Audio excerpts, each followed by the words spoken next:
The MCU is expanding every year. Every now and then, we would get like a trade report about how they're doing a Nova project or how they're doing Werewolf by Night.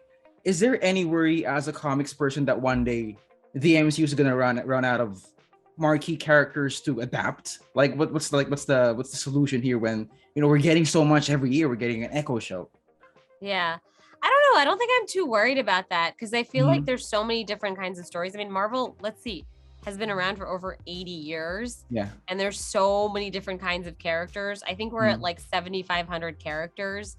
Wow. So I feel pretty confident that we'll be okay. Not to say that we're going to be doing all of those characters, but there's a lot of different kinds of stories that you can tell, and also ways to kind of retell them. So I'm not too worried about it. I think it's really just going to be about playing with different, which what we're doing right now is just playing with genre and playing with sort of different kinds of characters, and bringing new perspectives on them.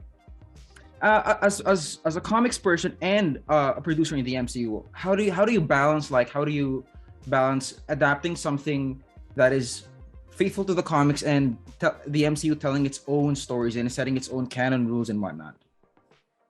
I think it's really, I will say Marvel Studios and Kevin Feige in particular is very respectful of the source material. He's a comic fan, through and through. And so for him, I think, and I can't speak to other adaptations, I can speak to this one, but I know that in this case, he really wanted to make sure that we obviously, adapted the comic, but really brought to life what was, what worked and what people really liked about it, which was Kamala and her family, her world. And so the first and foremost thing that was important to us was to make sure obviously the casting was there, and that of course stylistically the tone and the style, the look of the show was there. And those are the two things which, actually the casting was not challenging. I feel like we have a wonderful and amazing cast who I'm such a huge fan of and who are lovely humans. And then stylistically, it was just about finding what that looks like and how do you express the quirkiness of the comic book world, and finding animation and plugging that into the show, I think really helped to offer that. Yeah, because me and my friends have been talking about Daredevil, Charlie Cox in the MCU. We're bound to get him soon. Like you worked on the Mark Waid Daredevil comic back in the day. I was just wondering, is there any space for like that version of Daredevil in the MCU that is bright, that is fun, that is not quite like the Frank Miller Netflix run? Is there any? Do you think is a room for that kind of Daredevil where it's more comic faithful?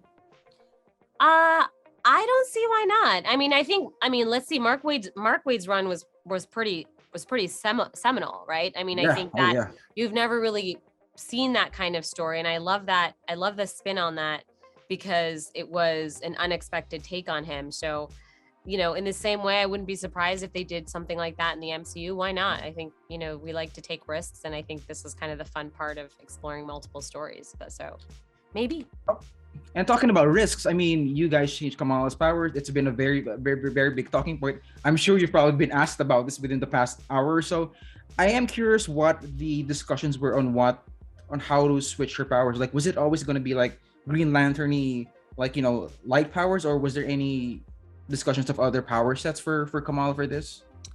Well, I can't speak to what the discussions were prior to my joining. I joined a little bit after the writer's room kind of was, as the writer's room was closing, and I had talked to them a little bit here and there. I had given some feedback here and there, but I wasn't really heavily involved. But I do know from my understanding is that it was something that was important to connecting the powers to other MCU stories and sort of the next phase of the MCU, Mm-hmm. and also at the same time connecting it to her lineage and her identity, which is kind of my favorite part of how they evolved the powers, was this idea that is linked to something bigger within her own life and her own family's experience. I think that was incredibly cool, and also still links to the overall themes of the comic and source material. Besides Kamala, who was the trickiest character to get correct for the show? Maniba, I think, because she's such an important part of this story specifically, and because I mean, her family, I think overall was so important because they are such a part of Kamala's journey in this story. And so I think those were people that we were very, very, particular about, and we wanted to make sure we hit just right. And luckily we got all of them. They're such a fantastic cast and family. All the cast is so great. Yeah. Was her debut always tied to this show? Because back then there were like rumors of her popping up in Falcon and the Winter Soldier. Was it always going to be like this show? This is where she's going to show up. Yes, as far as I know. I don't know what other conversations are had, but as far as I know, this was always going to be her first appearance. Mm-hmm. In Moon Knight, we got a talking crocodile and a hippo, and Kamala Khan, her first story, famously had a talking bird. Do you think that bird, the Thomas Edison clone, could ever exist in the MCU? Because that is a pretty wacky idea that I think could work, considering where we've come so far. I think so. I think it could work. We'll find a way to work it in. I think, give me season 2. We'll see.